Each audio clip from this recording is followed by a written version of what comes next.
Kovai Swadeshi expo and food carnival 2026 Kongu மண்டலமே அதிர காத்திருக்கும் பெருநிகழ்வு. பங்கேற்பாளர்கள் இந்திய நாட்டின் ஒப்பற்ற நிதியமைச்சர் மாண்புமிகு திருமதி நிர்மலா சீதாராமன், மத்திய வர்த்தகம் மற்றும் தொழில்துறை அமைச்சர் மாண்புமிகு திரு பியூஷ் கோயல், தமிழ்நாட்டின் சிறு குறு மற்றும் நடுத்தர தொழில்துறை அமைச்சர் மாண்புமிகு திரு மதன் ராஜா.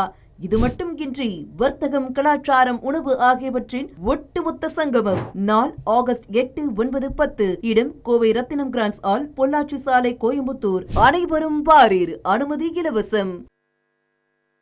9/5/2026 அன்று அண்ணன் எடப்பாடியாருடைய இல்லத்தில் கழகத்தின் சார்பிலே தேர்வு செய்யப்பட்ட 47 சட்டமன்ற உறுப்பினர்களுடைய கூட்டம் நடைபெறுகிறது. அந்த கூட்டத்தில் சட்டமன்ற கட்சி தலைவராக அண்ணன் எடப்பாடியார் அவர்களை தேர்வு செய்வதற்கான கூட்டம் நடைபெற்றது. அந்த கூட்டத்திலே அனைத்து சட்டமன்ற உறுப்பினர்களும் கையொப்பம் இடுகிறார்கள். அதன் பிறகு ஒரு கருத்தை சொல்லுகிறார்கள். ஏன் நாம் தாவேவிற்கு, தமிழக வெற்றி கழகத்திற்கு ஆதரவு தெரிவிக்க கூடாது என்ற கருத்தை திரு சி.வி. சண்முகம் அவர்களும் திரு எஸ்.பி. வேலுமணி அவர்களும் பொதுச் செயலாளர்களே கேட்கிறார்கள்.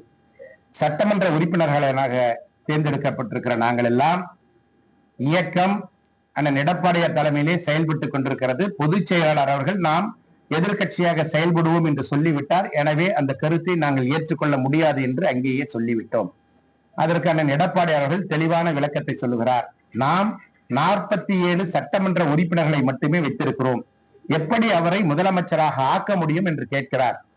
அப்பொழுது இதே அண்ணன் திரு எஸ்.பி. வேலுமணி அவர்களும் திரு சி.வி. சண்முகம் அவர்களும், நாங்கள் திமுகவோடு பேசிவிட்டோம், அவர்கள் திருமாவளவன் முதலமைச்சராவதற்கு ஆதரவு தருவதாக சொல்லி இருக்கிறார்கள் என்று அந்த கூட்டத்திலே சொன்னவர்கள் தான் திரு சி.வி. சண்முகம் அவர்களும் திரு எஸ்.பி. வேலுமணி அவர்களும்.